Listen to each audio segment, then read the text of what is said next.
એક યુવાન આવે છે અને કહે છે કે મારે અમેરિકા જવાની બહુ ઈચ્છા છે, ત્યાં ભણવા જવાની બહુ ઈચ્છા છે,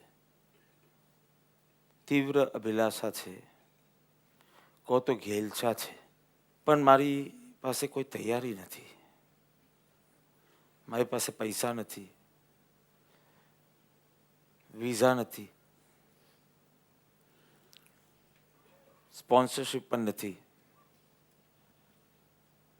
કોઈ તૈયારી નથી, કોઈ અમેરિકા જવા માટેની જે યોગ્યતા જોઈએ એ નથી. એટલે જેની પાસે વાત કરે છે એ વ્યક્તિ કહે છે તો રહેવા દો, કંઈ તમે જઈ શકશો નહીં, કારણ કે પૈસા બી ન હોય, વિઝા બી ન હોય, ટિકિટ બી ના હોય, સ્પોન્સરશિપ બી ના હોય, તો કઈ રીતે તમે જઈ શકો? ભૂલી જાઓ, રહેવા દો. એટલે પેલો યુવાન કહે છે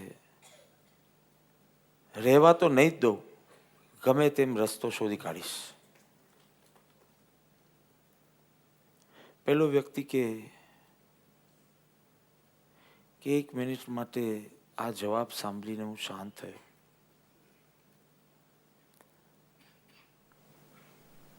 અને વિચાર આવ્યો કે આ જ રીતે ભક્ત કહે છે કે મારે ભગવાનનો સાક્ષાત્કાર કરવો છે, પરંતુ કોઈ તૈયારી નથી, કોઈ લાયકાત નથી, કોઈ પાત્રતા નથી, કોઈ યોગ્યતા પણ નથી. તેથી કહ્યું કે રહેવા દો. તો કે ભલે કાંઈ નથી તો રસ્તો શોધી કાઢીશ.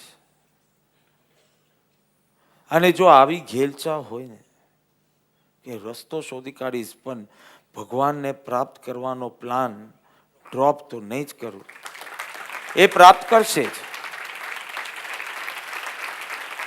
અને પછી મૌન તોડીને પેલા ભાઈએ કીધું કે તું અમેરિકા જઈશ જ, ભલે તારી કોઈ તૈયારી નથી. જેને એવી તીવ્ર અભિલાષા હોય તે આ બધું જ ભેગું કરી શકે. તીવ્ર અભિલાષા ન હોય તો આ બધું હોવા છતાં કંઈ કાર્ય થાય નહીં. જો આપનો આ અનુભવ છે કે સવારના સમજો ઉઠ્યા અને કોઈ વાર એવું બને કે દાંતનો દુખાવો શરૂ થયો, એટલું બધું દાંતમાં દુખે એટલે નક્કી કરે, દર્દ સહન ન થાય એટલે નક્કી કરે કે હવે ડૉક્ટર પાસે, ડેન્ટિસ્ટ પાસે જવું જ પડશે. હવે વહેલીમાં વહેલી તકે જાઉં. બપોર થઈ ત્યાં સુધીમાં એ થોડો દર્દ શમન થયું એટલે ડેન્ટિસ્ટ પાસે જવાનું વિસ્મરણ થયું. આ સ્ટોરી છે. તમે માંડી વાલો કે ના હવે અત્યારે એટલું બધું વાંધો નથી, આઈ કેન. પાછો નેક્સ્ટ ડે દર્દ ઉત્પન્ન થયું, પાછો નિર્ણય કરે છે, પાછું થોડું દર્દનું શમન થયું, પાછું ડેન્ટિસ્ટ પાસે જવાનું ડ્રોપ કરે છે. દાંતના દર્દમાં તો આ લગભગ બધાની સ્ટોરી આ જ રહે. 4 જ ચીજ: દર્દ, નિર્ણય, શમન, વિસ્મરણ. દર્દ થાય એટલે જવાનો નિર્ણય કરો, પાછું દર્દનું થોડું શમન થાય અને પાછું તમે પોસ્ટપોન કરો, ડ્રોપ કરો, વિસ્મરણ કરો. દાંતના દર્દ માટે જેવું કરીએ છીએ ને, દિલના દર્દ માટે પણ આપણે એવું જ કરીએ છીએ. દિલનું દર્દ ઉત્પન્ન થાય, નિર્ણય કરો કે પ્રભુ પાસે જવું છે, સદગુરુનું પડખું સેવવું છે, વિશેષ સાધના કરવી છે, જપ ઇત્યાદિ કરવો છે. પાછું એ જે દર્દ હોય, દુઃખ હોય, એ થોડું ઓછું થઈ જાય. એ કલ્પનાનું દુઃખ, આપણે એવા કંઈ વિચિત્ર દર્દો રહીએ, લોનલીનેસના દર્દ વગેરે. બીજા બધું કઈ આફત તો ક્યાં સાધકને આવે જ છે. આવી કોઈક આફત આવી જાય એટલે લોનલીનેસ ન આવે એટલે કે બસ પ્રભુ સાથે તીવ્ર સંબંધ બાંધવો છે, સાધના કરવી. એટલી વારમાં 2-4 જણ તમારા વખાણ કર્યા, તમારે યાદ કર્યા, તમને કંઈક ઓફર કર્યું, તમે થોડા ભાવ આપ્યા, એટલે પેલું દર્દનું શમન થાય છે. અને દર્દનું શમન સાથે ભગવાનનું વિસ્મરણ થાય છે. એટલે ભગવાન સાથેનો સંબંધ, જેમ ડેન્ટિસ્ટ સાથેનો સંબંધ આપને દર્દ વખતે જ નીકળે છે, નહીં તો આપને યાદ બી આવતો નથી ડેન્ટિસ્ટ. અને દિલનું દર્દ ઊભું થાય ત્યારે ભગવાન યાદ આવે છે. અને એ પાછું શમી જાય તો આપણી ભક્તિ પણ શમતી હોય એવું, આપણું કનેક્શન પણ વીક થતું હોય એવું આપણે લાગે છે. સલાહ આપી શકાય કે જો રેગ્યુલર ચેકઅપ કરે ને તો આવો પ્રોબ્લેમ ના આવે. તકલીફ નહીં ત્યારે જો જવાનું રાખશે ને તો તકલીફ નહીં ક્યારે. તકલીફ નહીં હોય ત્યારે જવાનું રાખશે તો તકલીફ કદી તને થશે જ નહીં. આવું ડેન્ટિસ્ટ માટે બી કહેવાય અને ભક્ત માટે બી કહેવાય કે તું રેગ્યુલર તારો સંબંધને દ્રઢ બનાવતો જશે તો ક્યારે બી આ દર્દ આવશે જ નહીં. આ કનેક્શનના અભાવમાં આ દર્દ થયું છે એમ તમે કારણ કાર્યમાં જ ભૂલ કરો છો. એટલે અહીંયા કીધું કે જો તું આ રેગ્યુલર તારું કનેક્શન દ્રઢ રાખવાનો અભ્યાસ કરે અને એનું બરાબર એનું ચેકિંગ રાખે તો ક્યારે બી દર્દ આવે નહીં. તો દર્દ વખતનો જે સંબંધ છે ને એ આવો ક્ષણિક છે.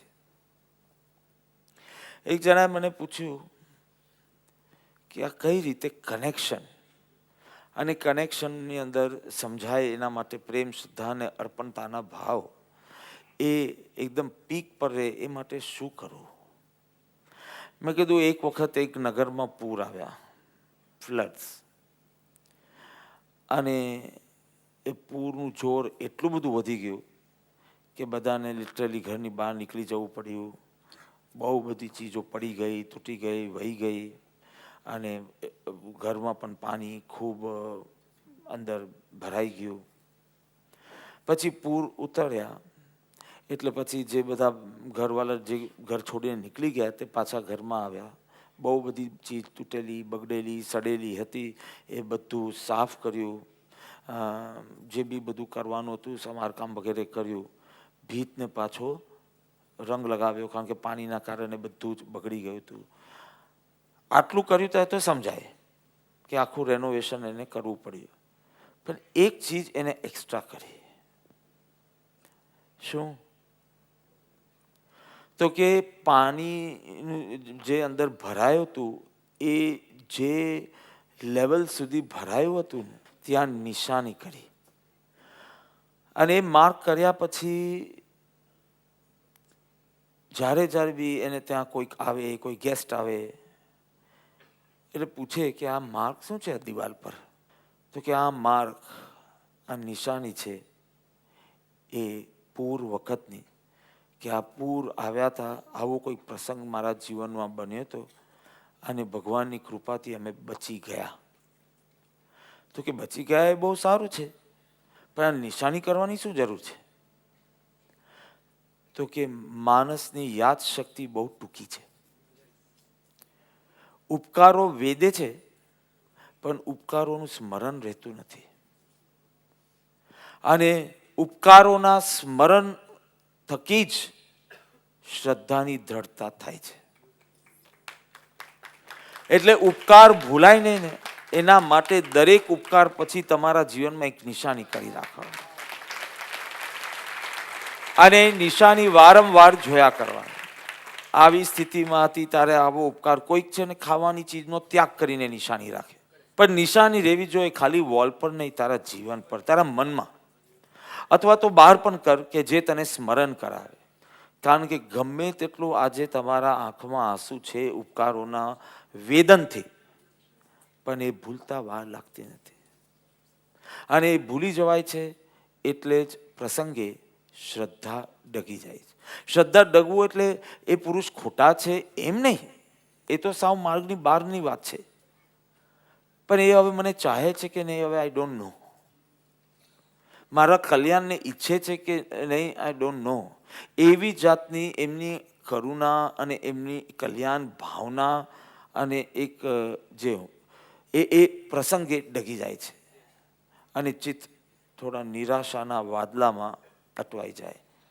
Suddenly that person starts feeling that welcoming feeling I'm not getting. Welcoming feeling means આમ હું આવું તો આમાં એક સ્મિત થાય, એક હર્ષ વ્યક્ત થાય, એક ગમાનું જે વાતાવરણ થાય, somewhere that welcoming feeling I'm not getting.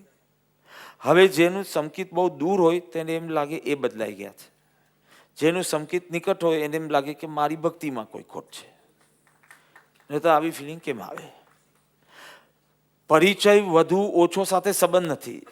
આ ચાર આંખ ભેગી થાય તો કંઈક સર્જન થવું જોઈએ, પછી ભલે વર્ષમાં એકવાર. કઈ વધુ સમય સાથે સંબંધ નથી. એક અડધી મિનિટમાં be you can exchange that love. તો sometimes you just don't feel this welcoming feeling.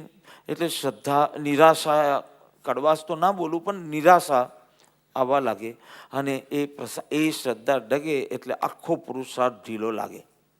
હવે નાની ચીજ બી તમે ત્યાગ નહીં કરી શકો, એક વિકલ્પને તમે અટકાવી નહીં શકો, બધી ચીજમાં શિથિલતા અનુભવશો.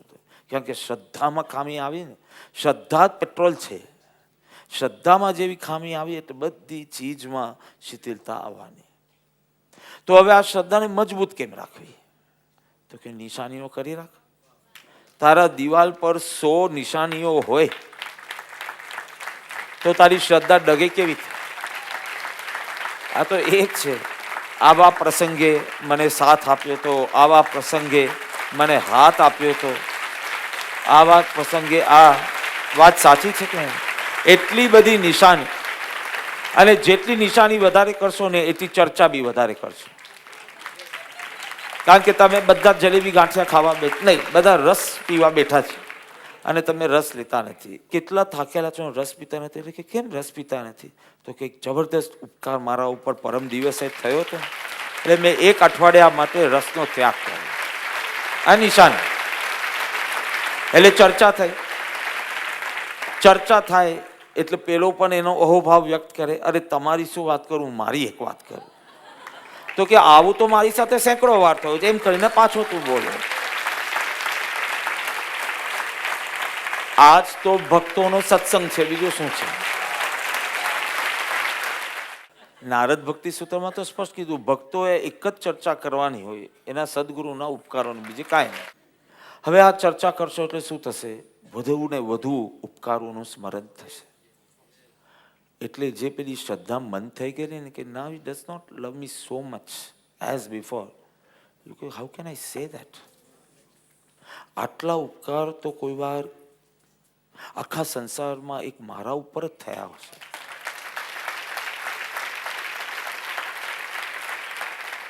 જેમ જેમ ઉપકારોનું વેદન થાય, જેમ જેમ પણ નિશાનીઓ રાખો તો, નહીં તો હવે તો કાંઈ નથી. હવે કાંઈ નથી. આટલું બધું શું છે? તો પછી આટલું બધું કેમ છે? આ નિષ્કારણ પ્રેમ નહીં તો શું છે? એની સામે મેં શું પ્રત્યુત્તર આપ્યો? મેં કલંકો લગાવ્યા સિવાય બીજું કર્યું શું? આ બધું કરશે ને તો એ જ ભૂતકાળના સ્મરણ ઉપર ભવિષ્યની શ્રદ્ધા જામશે. જેમ જેમ ભૂતકાળના ઉપકારોનું સ્મરણ કરશે, અરે તમે નિશાની કરી હશે ને, પછી તમે નવી ન્યૂ જનરેશનને બી કહેશો કે આ નિશાની આના માટે છે. એક વખત પૂર આવ્યા હતા, આપણા બાજુવાળા બધા તણાઈ ગયા, પણ ભગવાનની કૃપાથી આપણે બચી ગયા. એની આ નિશાની. He will carry forward this story to the next generation. તમે સમજાવ છે કેટલું ઉપકારોનું વેદના, ઉપકારોના વેદનમાંથી પાછો પ્રેમ પાંગરશે, પાછી શ્રદ્ધા આવશે. આ પ્રેમલ જ્યોતિને આ બધું છે ને એ નિમિત્તલક્ષી વાત નથી. તારી અંદર આ પ્રેમનો ઝરો નિરંતર વહેવો જોઈએ. પ્રેમનો, શ્રદ્ધાનો, અર્પણતાનો.